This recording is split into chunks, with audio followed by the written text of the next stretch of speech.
Today, we would be doing that right now. Legislation will be a lifeline for millions of Americans. It improves on the previously passed relief bill by including dependents, ensuring that families with children in colleges, adults living with disabilities, or elderly family members can also receive relief. Republicans have a choice. Republicans have a choice. Vote for this legislation or vote to deny the American people the bigger paychecks they need. To reject this would be in denial of the economic challenges that people are facing, and it would deny them, again, the relief they need. Good shit. This is what the chief pollster of the Trafalgar Group is saying. The reason for why their latest, by the way, remember, they're like a C- rated poll. You care about like how polls are rated, but if they are showing that Ossoff and Warnock are crushing it, that's not good. Now, the reason why they believe this is happening in Georgia is because apparently the GOP senator is not immediately backing Donald Trump's call to raise the payments from $600 to $2K the day before Christmas Eve isn't something swing voters like very much, turns out.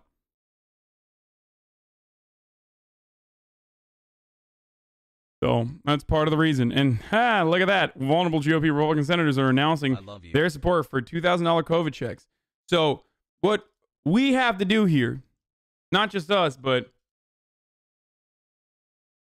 including college-age dependents, seems like bad news. Of course they deserve it, but it does not seem like the House would do without knowing 100% the Senate would clap the bill.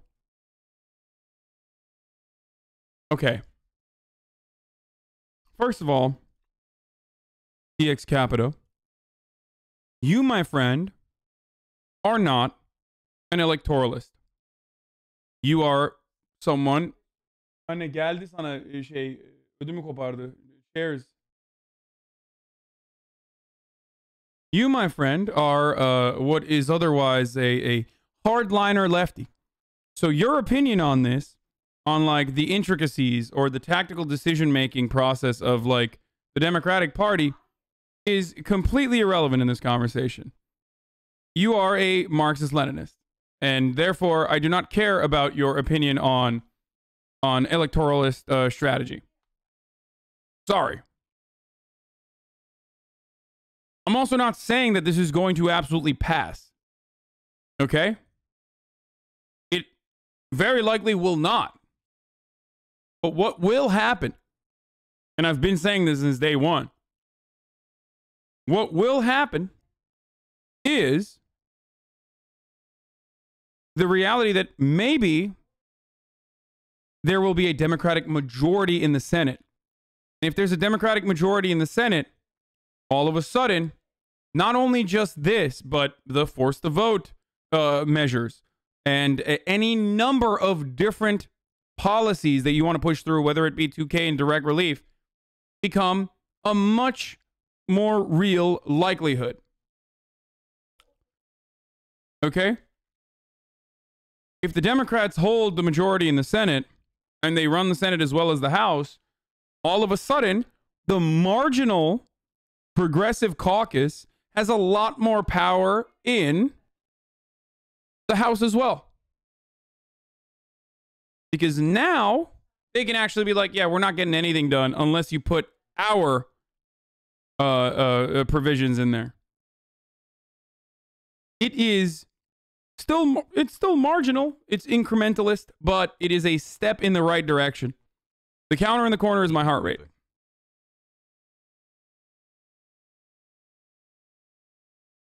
So if we win in Georgia, then can we get progressive policies on Medicare for all passed despite the fucking course in the White House? No.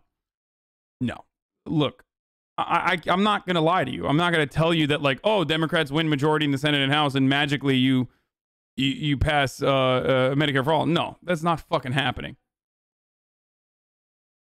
That's not happening. I'm sorry.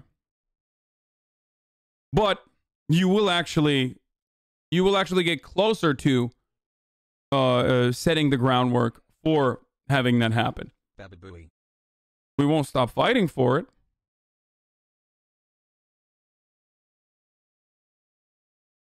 But do I personally believe that the corpse in the fucking White House is going to push for Medicare for all? Of course not.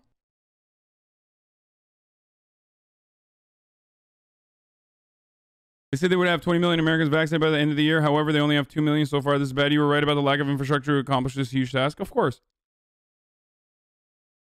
Say you are sorry to the Marxist-Leninists, you meanie? No, of course not. Listen, I don't like spend a whole lot of time being like, tankies are so bad, blah, blah, blah, like every other fucking online lefty community.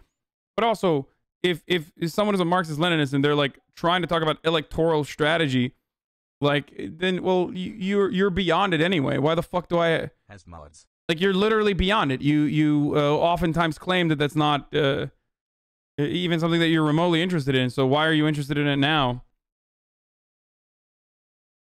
Marxist-Leninists aren't tankies? No, I know. I'm not. But they are considered that everywhere else.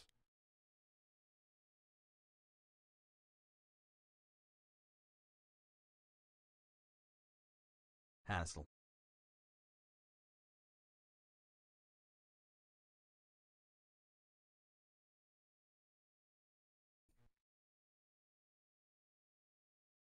Anyway. I love you, chat hassle.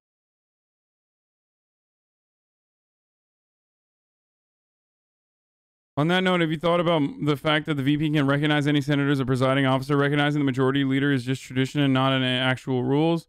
In theory, Kamala could recognize Schumer as the presiding officer regardless of the GA outcome. Wait, really? Wait, I did not know that.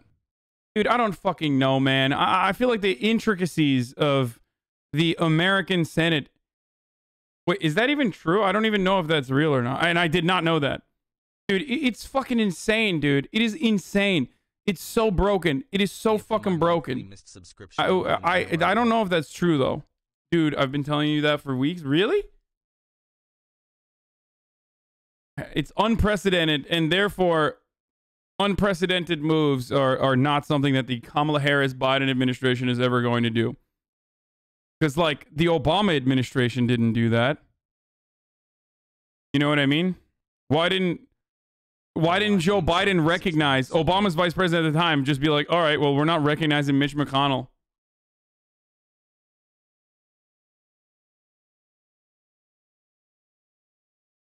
Imagine shitting on the only successful leftist school who thought Pepega. Oh my God. Shut the fuck up. Shut up. Shut up. Shut up. Shut up. This is not a conversation. We're not having a theory stream, okay? You can chime in when we talk about theory. God. Ew. Ew. Like, all I said was shut the fuck up when it comes to literally talking about strategies on how to win elections if you yourself are the type of person who opposes elections to begin with. Like, if you are actively and deliberately one of those people who's like, no, we got to vote PSL, or like, you know, there's no entryism in the Democratic Party. It's like it's a foolhardy endeavor. You can't turn around and like literally be like, oh, well, actually, you know, it seems like Nancy Pelosi knows it's going to fail, and that's why they added the additional dependents into the original bill. And again, we're getting derailed, and it's stupid.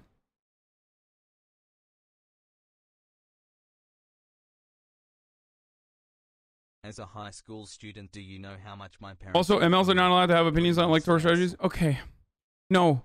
If you are a Marxist-Leninist, and you were not fucking agitating against voting in my chat, then yes, you can have opinions on electoral strategies. Okay, I have Marxist-Leninists on this stream from time to time. You might not know that they are MLs, but they are some of the journalists and other people I have on the stream are Marxist-Leninists.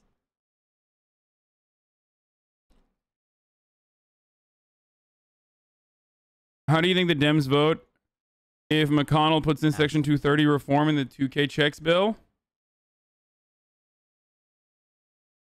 McConnell, non-committal on the 2000 checks, said the Senate will work this. Oh, God, he's trying to poison it. Oh, no, of course they're trying to poison it, dude. At least they are not trying to poison it with fucking something worse, like liability protection for businesses. it's all dependent on McConnell non-committal on 2K checks said the Senate will work this week to bring into focus some Trump's additional priorities, including the checks, Section 230, and election fraud. McConnell noted Trump linked these together, a harbinger, perhaps, of what's to come.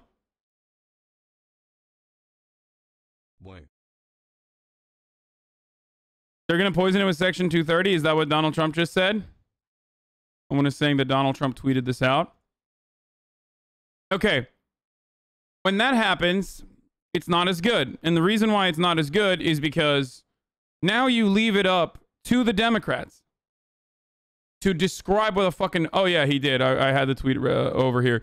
Unless Republicans have a death wish, and it is also the right thing to do, they must approve the 2,000 payments ASAP. 600 is not enough. Also, get rid of Section 230. Yeah, that's not enough. He's not directly saying nobody gets 2,000 unless the Section 230 is also passed. When he says that, then it's a problem. When he says that, he's saying it with his fucking chest that he wants Section 230 to be a part of it. And if he wants to put that in there as a poison pill, I don't even know if you can actually do that. He's saying unless Republicans have a death wish, they must approve the 2,000 payments. He's not saying unless the Republicans have a death wish, they also need to get rid of Section 230. He's saying also get rid of Section 230 separately, which is a good way to give Mitch McConnell the go-ahead to add the Section 230 repeal. Oh my God, why is it so fucking difficult? It's so... I wish you guys just watched me all the fucking time so I didn't have to go through it and explain it once again. Section 230 is one of the reasons why platforms have limited liability on what goes on their platforms.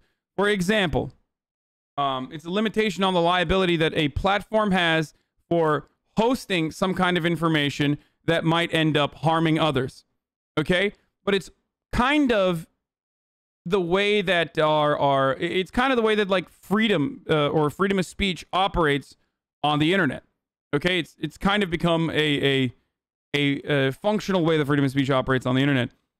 If platforms could get sued into oblivion for having even a comment that they literally cannot control, they would have to be way more fucking rigorous in allowing verified broadcasters to tweet stuff out even.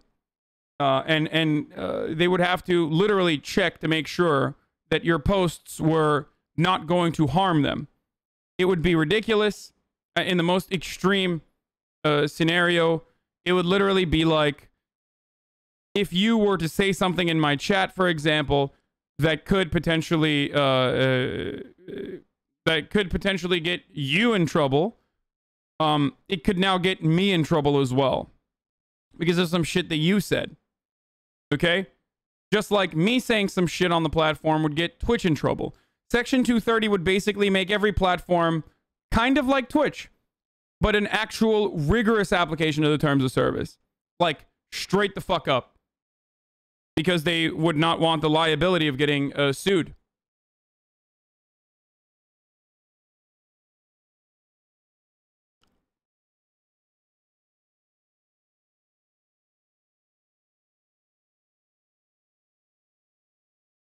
Sanders et al. Already said that they would object to any amendments on the Cash Act. Sanders and pretty much every other Dem has said yesterday they would object to any amendment on the Cash Act, clean vote or bust. Yeah, that also makes sense. They just want, if you claim that you care about fucking $2,000 getting into the hands of every American citizen that is eligible for it, you can't fucking turn around and be like, oh, well, we also want to repeal Section 230. That is going to be a very difficult argument for Republicans to make. But, of course, because Democrats are so fucking incompetent, I am still fearful that Democrats might not be able to make the argument and describe to them what a poison pill is. Hopefully, they'll be able to, in unison, say, fuck off. We're not adding any provisions. This is just about getting people $2,000. Do you want to be the guy who says no to the starving Republican family that desperately needs the $2,000 right now?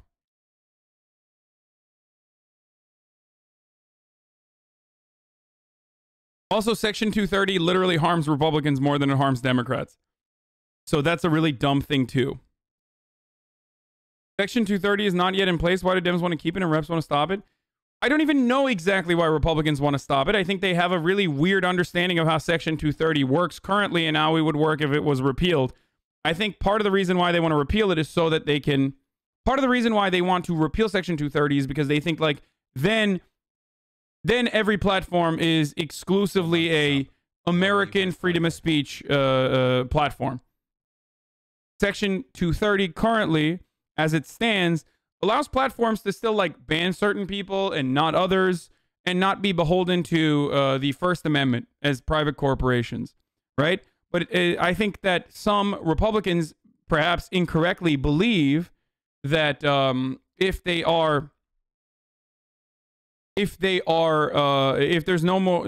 no longer like a Section 230 protection, and that they are completely liable for everything that goes on their platforms, it will force them to, it will force platforms to operate operate like public broadcasters or public highways, basically, that have to abide by the First Amendment rather than their own set of standards and their own terms of service.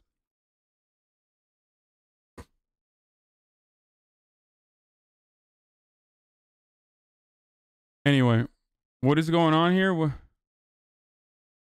Force feminizing chat in 10, 9, 8, 7, 6, 5, 4, 3, 2, 1. Objection having been heard, the bills will receive their second reading on the next legislative day. I ask unanimous consent when the Senate completes its business today, it adjourn until 3 p.m. Wednesday, December 30th. Further, that following the prayer and pledge, the morning hour be deemed expired, the journal of proceedings be approved to date. The time for the two leaders be reserved for the use later in the day. Finally, following leader remarks, Senate be in a period of morning business with senators permitted to speak therein for up to 10 minutes each. Without objection. So if there's no further business to come before the Senate, I ask to stand adjourned under the previous order. Senate stands adjourned until 3 p.m. tomorrow.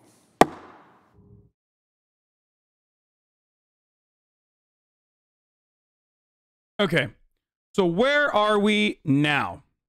Okay, so the Senate is now adjourned until tomorrow. Where are we as it stands? So let me just give you guys a recap of what just happened.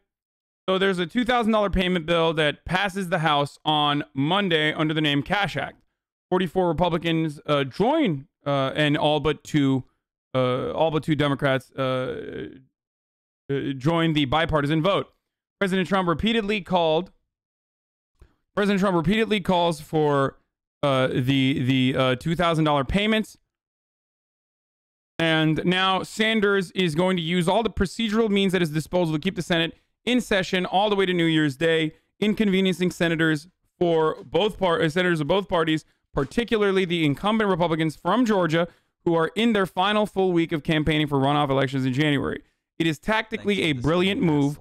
One, because it keeps the conversation centered around how Republicans are the ones who are obstructing this process or stopping you from getting $2,000 and consistently agitating Georgia voters on the ground about why they should actually fucking vote for a Democratic majority in the Senate, something that I've been fucking screaming about since the beginning of goddamn time, and something that I absolutely believe is the reason why there were really a lot of heavy down ballot losses in comparison to what the performance was slated to be in the regular election, because Democrats did not make an argument as to why you should fucking vote for a Democratic Senate, as much as they made an argument, which wasn't even really an argument. It was just like Orange Man bad, on why you got to get Donald Trump out of there.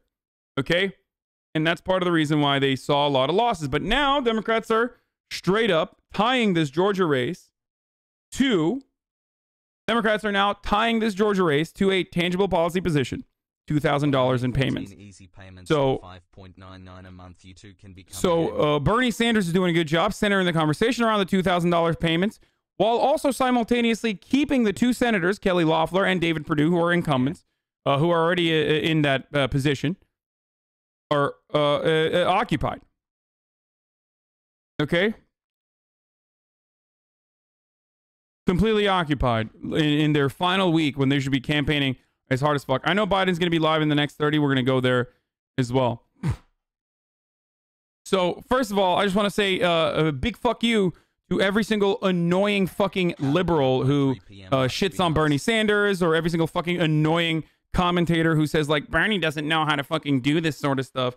He is not, like, tactical enough. Bernie is, like, an annoying person who only wants a unicorn. He doesn't comprehend how, politics works. Like, he doesn't know how to do politics as well. He's not a good strategist. Like, fuck you. You don't know what the fuck you're talking about. Shut the fuck up. Suck my fucking dick. Also, suck Bernie's dick once you're done sucking my dick, because you should be thankful and grateful that Bernie Sanders is doing all this. So, fuck you. Liberals, once again, get fucked. Those who hate Bernie Sanders are disgusting to me. Anyway. Okay. In order to get through the week without a clean vote on the $2,000 payment, Senate Majority Mitch McConnell will have to object numerous times to Sanders' pleas to bring up the bill. The Senate was already scheduled to be in session Tuesday to begin to advance the override Trump's veto of the defense authorization bill, which the House overrode on Monday as well. Sanders has made it clear to his colleagues that he will object to every motion made on the floor until the Cash Act gets a Senate vote. The Senate operates on the principle of unanimous consent. It's not impossible to get things done if one senator objects, but it's quite a bit slower. The majority needs to hold votes and waste time to muscle past an objecting senator. For this reason, Sanders can prevent quick passage of the defense bill override, the only thing McConnell really wants to accomplish in the last week of the Senate session. Okay? What happened? Why are you saying Cash App?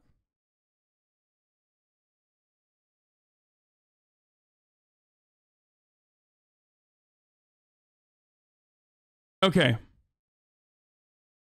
Oh, Cash Act sounds like Cash App. Oh, yeah, word. Okay. Yeah, sponsored by the Cash App.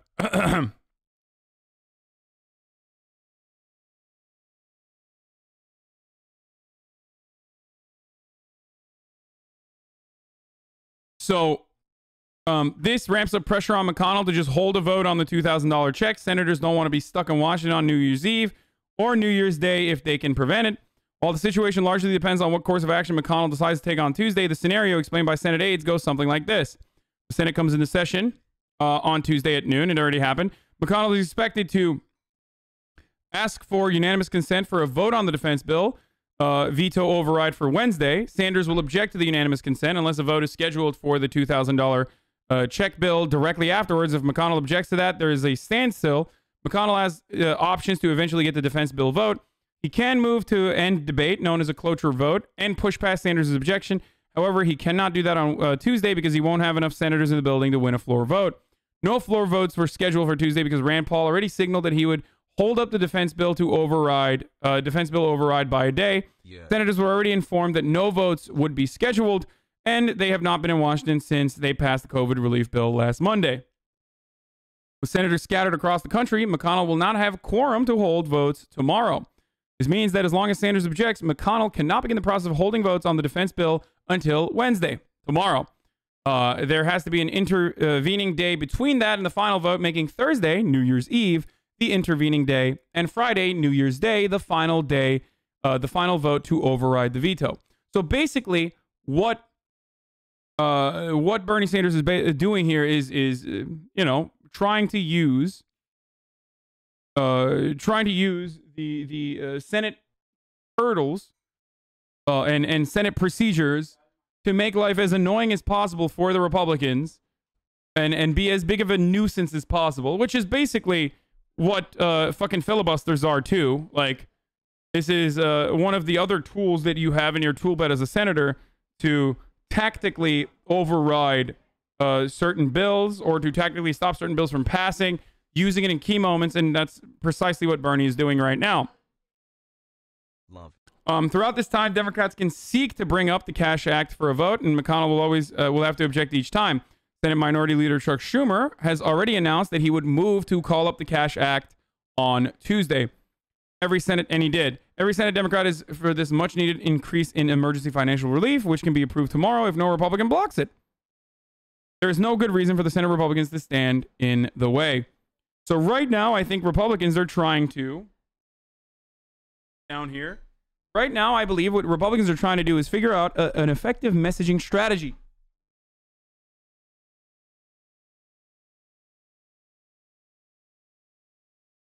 So,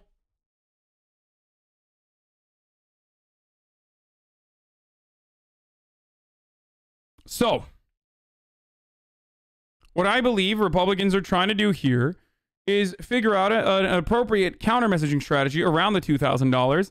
I assume that the line that they will go with is, well, they're holding up our military. They hate the military. That's why they're holding up the defense bill vote. And every moment that the defense bill is not passed is a moment that America is threatened. Looming over this is the Senate runoff elections in Georgia, which is the real reason why this is even happening, where Jon Ossoff and Reverend Raphael Warnock have made the $2,000 checks the primary closing argument of their campaigns. Senator David Perdue had to personally call Trump on Christmas to beg him to sign the COVID relief package, which Trump threatened to reject because the 600 direct payments were ridiculously low. Perdue was running ads about the package before Trump blasted it, by the way. Like, remember, the reason why you even got crumbs in the form of $600, and I said this before and I will repeat myself, is because of the Georgia race. So, like, they fucked up because they were like, no, you're not going to get shit. And then Democrats accidentally fucking landed in a position where they literally made this the centerpiece of their campaigning in Georgia. And then they were like, okay, well, I guess we have to also get on board with, like, giving them something, giving the fucking poors something, anything, $600. And as soon as that happened, Trump cucked them once again. This is why I said it's a fucking gift. Like, it was a big fuck you to the Republican Party. One last big fuck you from Donald Trump to the Republican Party. Are you drinking a beer? It's 12:30. What the fuck? Also, you're dirty. You're really dirty. Go take a shower before you sit on the couch. Wait, why not? Oh, okay. Don't break my desk either. Okay. He's a real American. Yeah, no, he's on vacation, so that's why he said it's like... Wow. By the way, do you know any British leftist political commentators I can check out? Cheers, mate. Love from England. Anyway, Loeffler also considered voting for the $2,000 checks. Perdue didn't give an explicit answer until earlier today. But if McConnell continually rejects a vote on the payments all week, it only bolsters the Democratic argument that Republicans alone are denying the public needed relief. Okay? A new Data for Progress poll shows that $2,000 checks have the support of 78% of the public. 78%.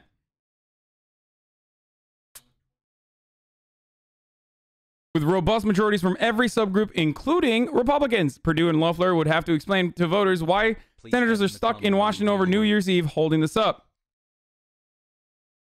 And remember, another thing that like every American hates is gridlock. And right now, it literally seems like Trump is on board. It seems like the Democrats are on board. And the only people that are seemingly against giving the big poors, okay, because, you know, they are not in the pocket of big poor, are the congressional Republicans. Not even all of the congressional Republicans, mind you. There were plenty of Republicans in the House that also voted for this. Remember that. That is something that you need to consider. So,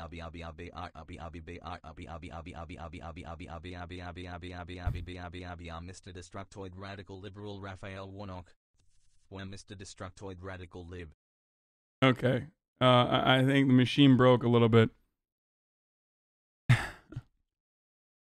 Kelly Loeffler is in the chat, and she just wanted to let her voice be heard.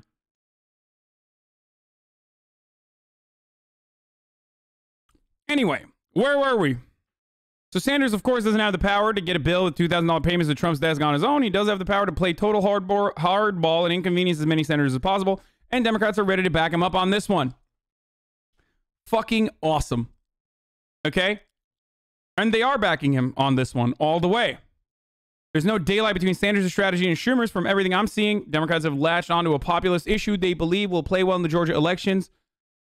I want every single nerd on r/neoliberal to suck my fucking cock, dude. Populism is actually bad, sweaty. Populism is bad, sweaty. That's not how you win elections. Well, how you win elections is by literally telling the radical poors that nothing better could happen. Oh, it's so good. So, like I said, a brilliant gift from the orange man, Mango Mussolini, to the congressional Republicans and maybe even the radical poors. Okay? Anyway.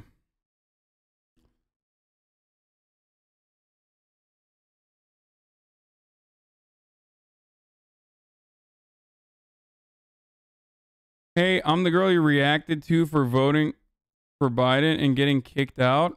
It was not fake and you sent hate my way. Please apologize or buy me an apartment.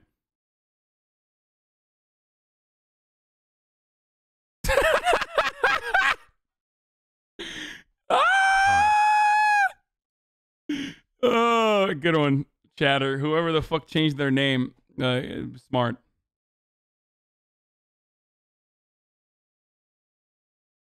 Can Bernie get me a PS5 Anyway, though?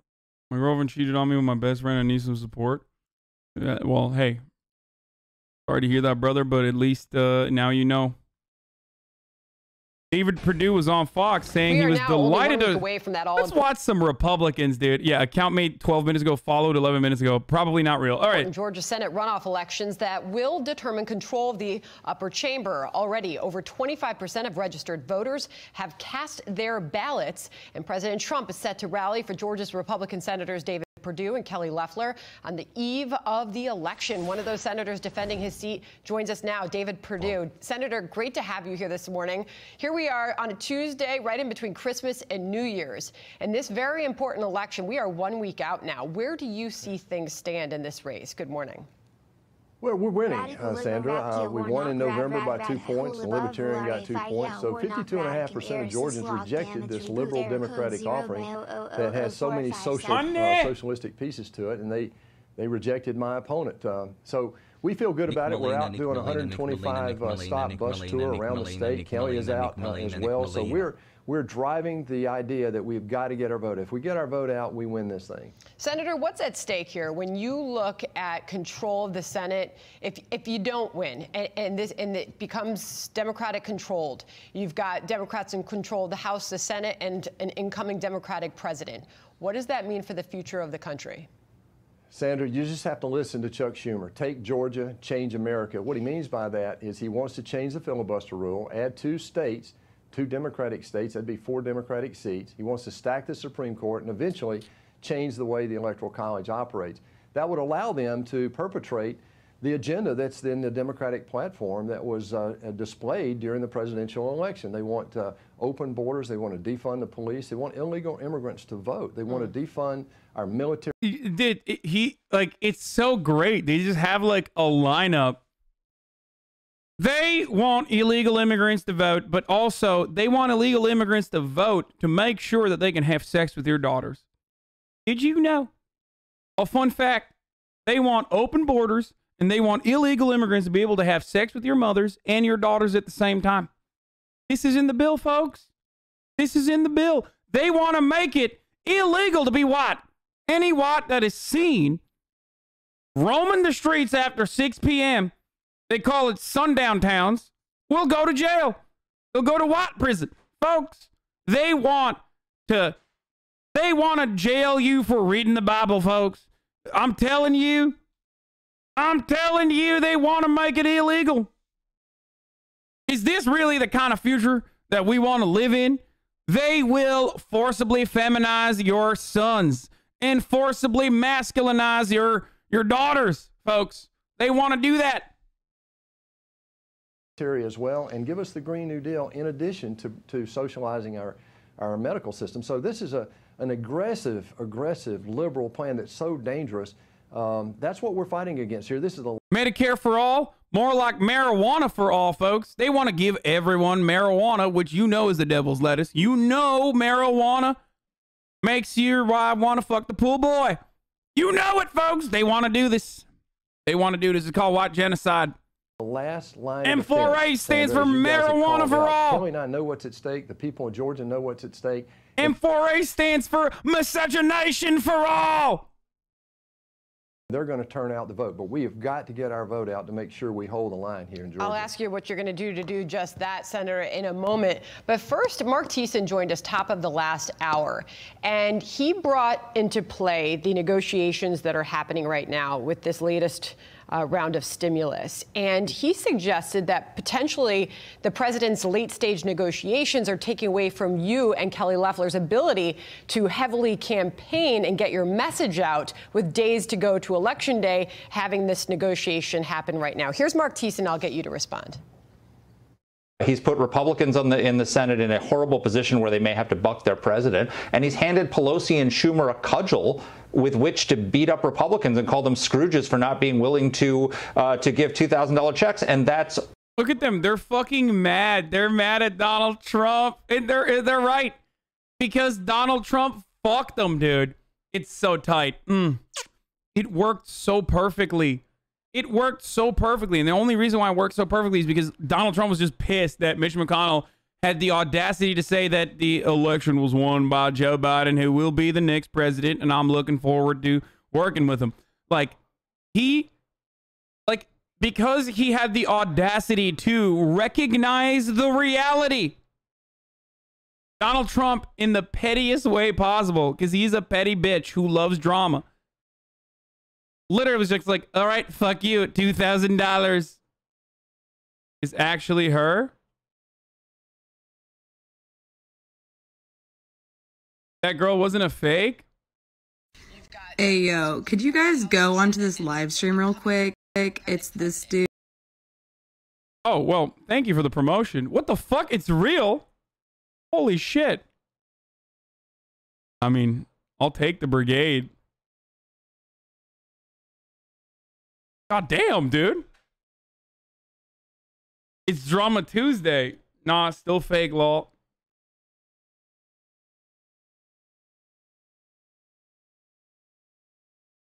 Been here half a year. You're pretty cool, but small head. It's okay. Allah loves you the same. Well, clearly not, because I got microcephaly. Anyway. Oh God, we got radical TikTokers in the building.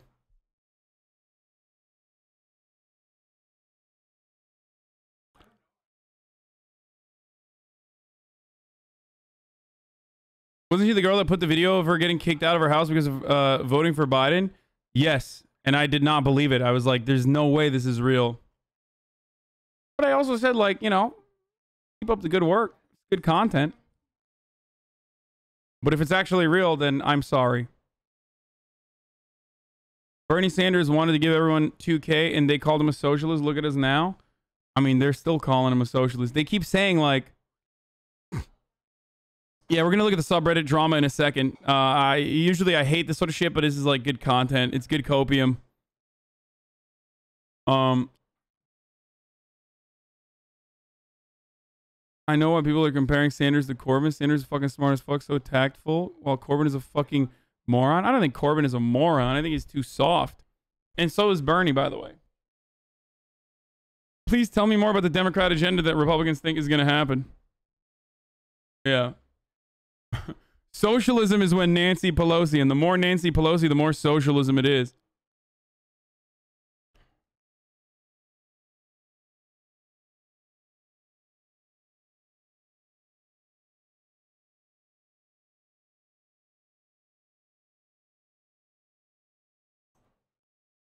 MSNBC's latest GA runoff update. Tuesday today, 1 week from today, will also be Tuesday, and it will. No way.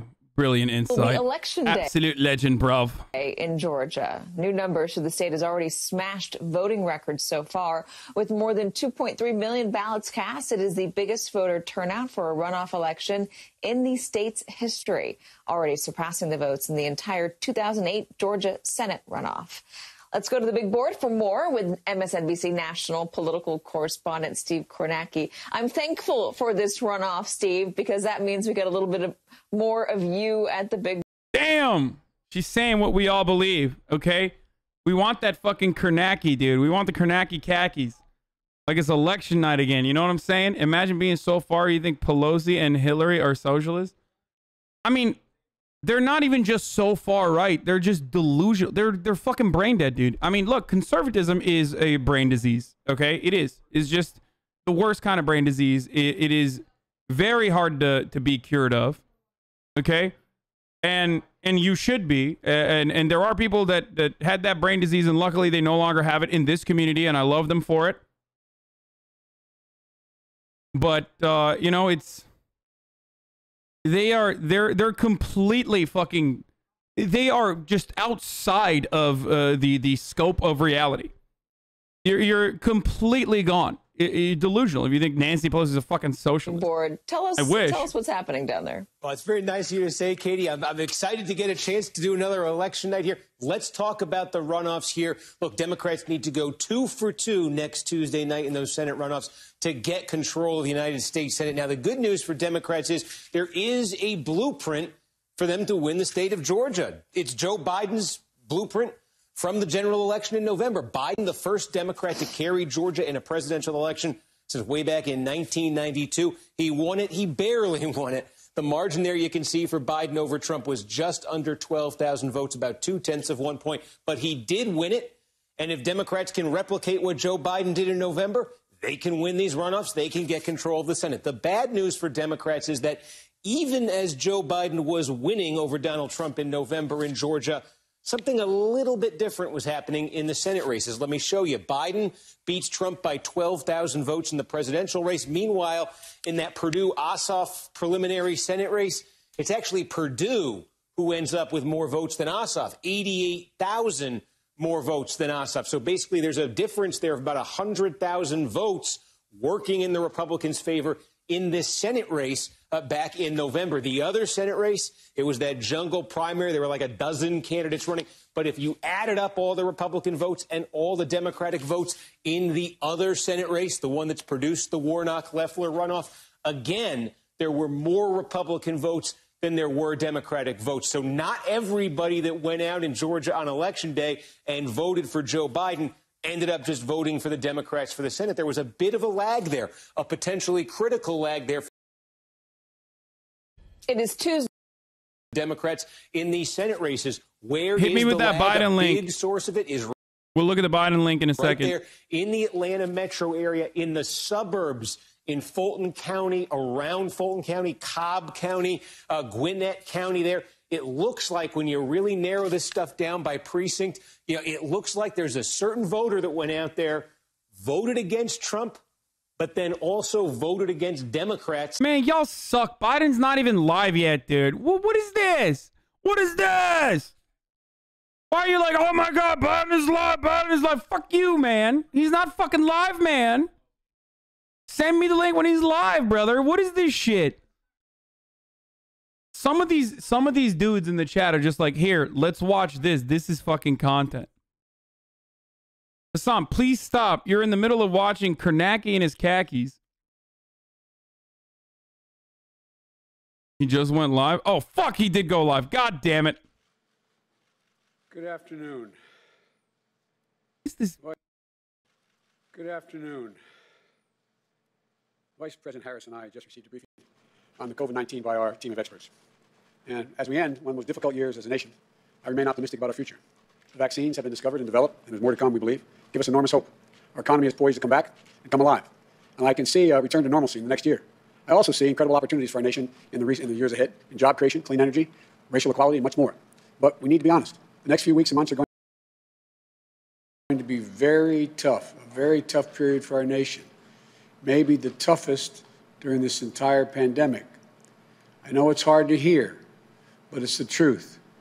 As Roosevelt said, I think the American people can take whatever we tell them if we tell them straight from the shoulder. We need to steel our spines for what's ahead. We need to follow even more closely the recommendations to slow the spread of the virus. And each of us needs to do what we can to protect ourselves, our families, and our fellow Americans. If he doesn't talk about the 2K bill, I'm going to lose my mind. Brighter days are coming, but it's going to take all the grit and determination we have as Americans to get it done.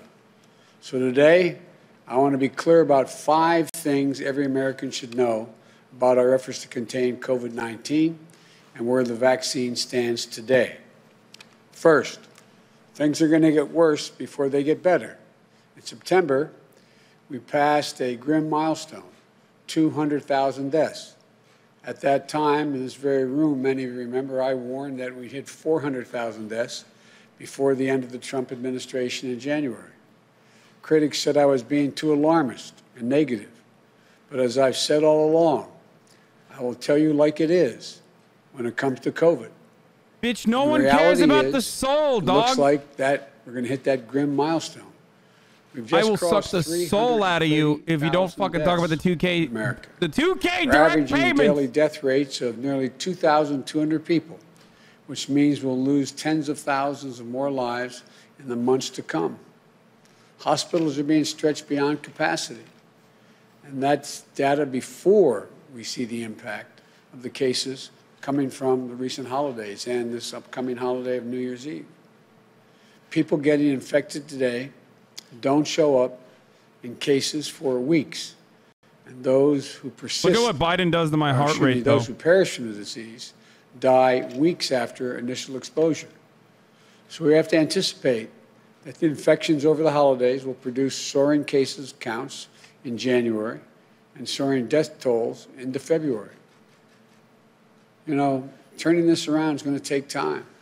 We might not see improvement until we're well into March, as it will take time for our COVID response plan to begin to produce visible progress. The second thing to know is the Trump administration's plan to distribute vaccines is falling behind, far behind. We're grateful to the companies, the doctors, the scientists, the researchers. We love the companies, don't we, clinical folks? trial We love them. participants and Operation Warp Speed for developing the vaccines quickly. But as I long feared and warned, the effort to distribute and administer the vaccine is not progressing as it should. A few weeks ago, the Trump administration suggested that 20 million Americans could be vaccinated by the end of December. With only a few days left in December, we've only vaccinated a few million so far. And the pace of the vaccination program is moving now, if it continues to move as it is now. It's going to take years, not months, to vaccinate the American people. Which brings me to the third thing every American should know. The Biden-Harris administration will spare no effort to make sure people get vaccinated. I've laid out 3 challenges in our first 100 days. One of them is ensuring that 100 million shots have been administered by the end of the first 100 days. If Congress provides the funding, we'd be able to meet this incredible goal. It would take ramping up 5 to 6 times the current pace to 1 million shots a day. But even with that improvement, even if we boost the speed of vaccinations to 1 million shots a day, it will still take months to have the majority of the United States population vaccinated. I've directed my team to prepare a much more aggressive effort with more federal involvement and leadership to get things back on track. We will find ways to boost the pace of vaccinations. But as Dr. Fauci and others have stated these past few days, this will take more time than anyone would like and more time than the promises from the Trump administration have suggested. This is going to be the greatest operational challenge we've ever faced as a nation. But we're going to get it done. But it's going to take a vast new effort that's not yet underway. And to get things, and that gets me to the fourth thing that we should know. I'm going to move heaven and earth to get us going in the right direction.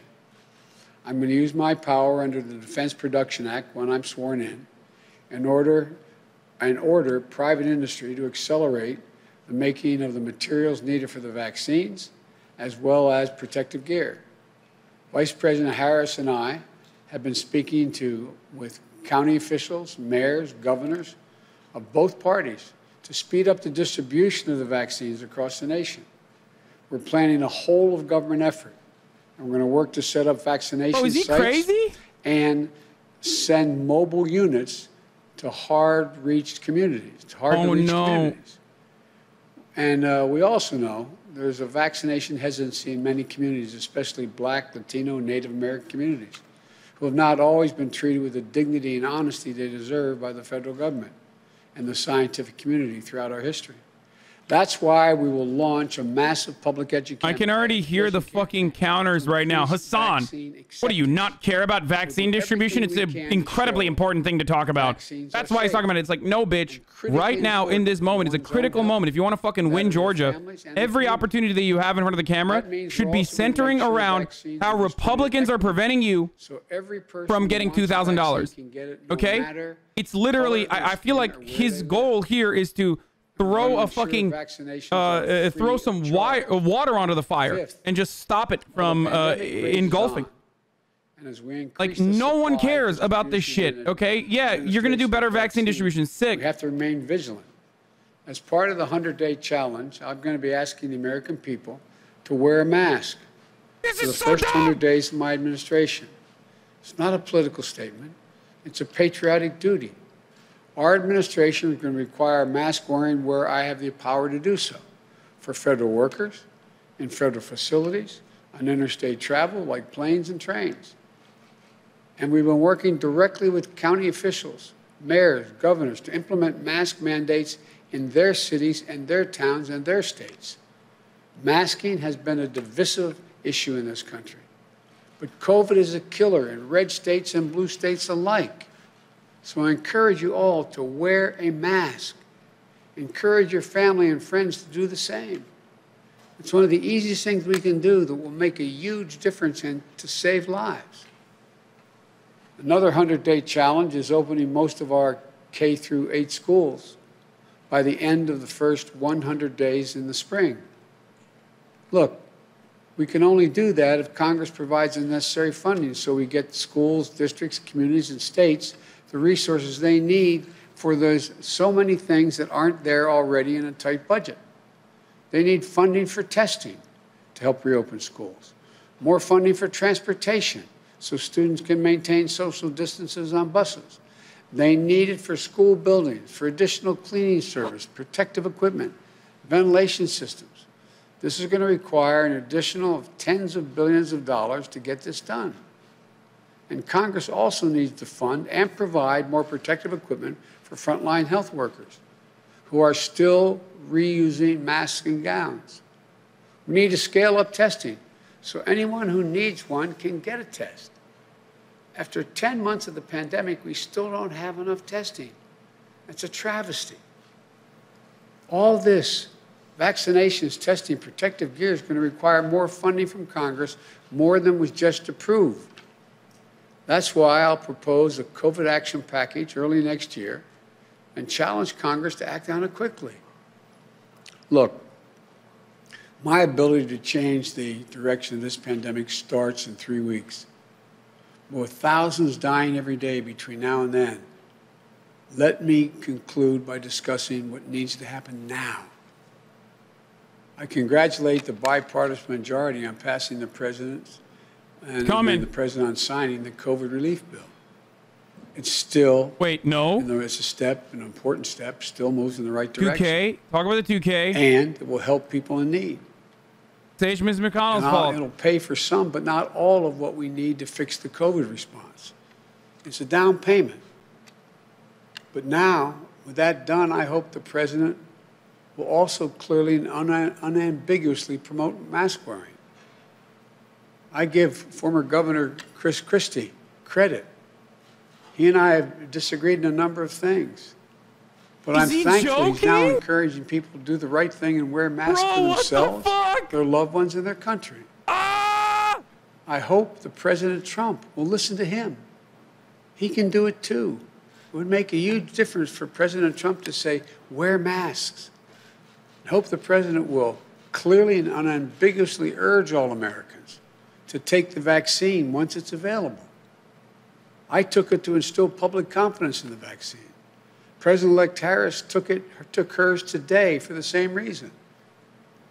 And when the president's doctors recommend it, President Trump should take it and instill the same degree of confidence.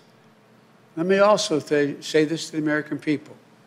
We can save, all the experts tell us, between 60 and 100,000 lives in the weeks and months ahead if we just step up together, wear a mask, socially distance, wash our hands, Avoid large indoor gatherings.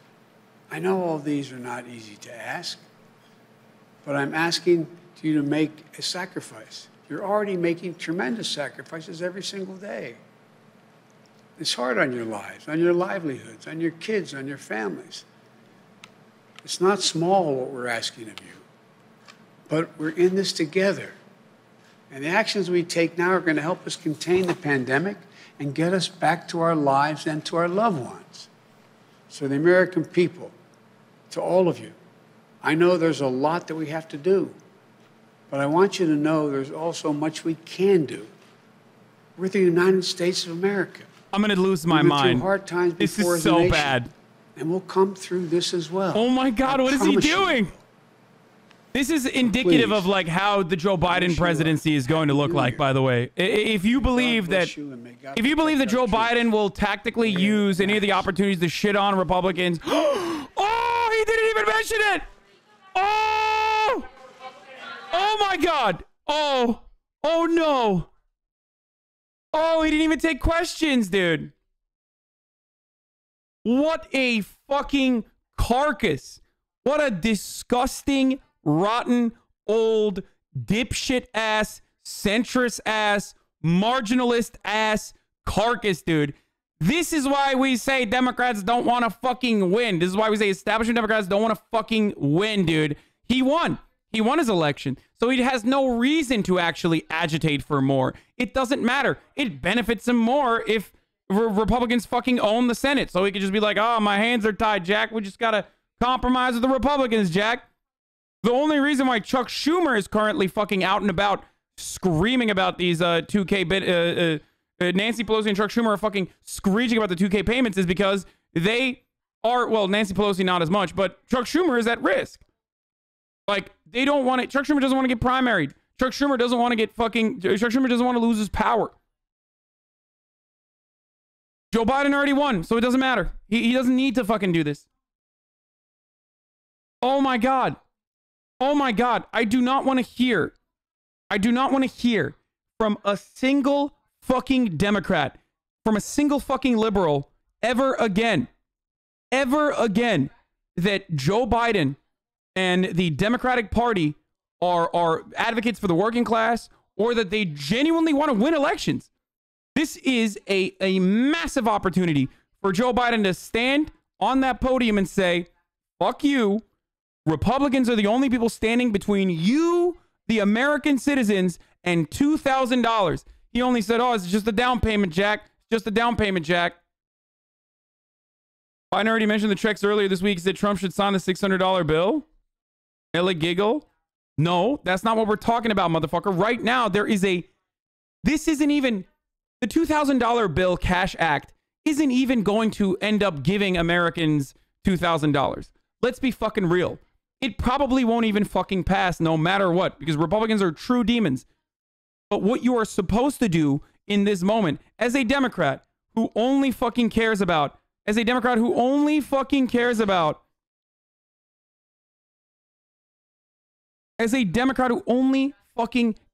winning elections. Let's say you don't give a fuck. You don't give a single fuck about the American people. You do not care. You do not care about them getting 2K, but you fucking care about them. But you care about winning the fucking Senate. Okay. You care about putting Democratic asses in Senate fucking seats. The last question before he ran out was, do you support the 2K direct payments? Do you support the $2,000 direct payments, sir? Yes. This is horrible. That doesn't count. That's not it.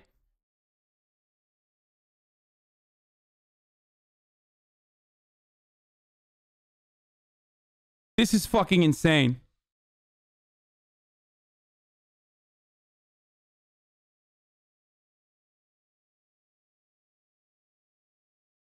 Why? Imagine not using this opportunity to make a case for why people should be voting for Democrats in the upcoming Senate race in Georgia. Absolute brain dead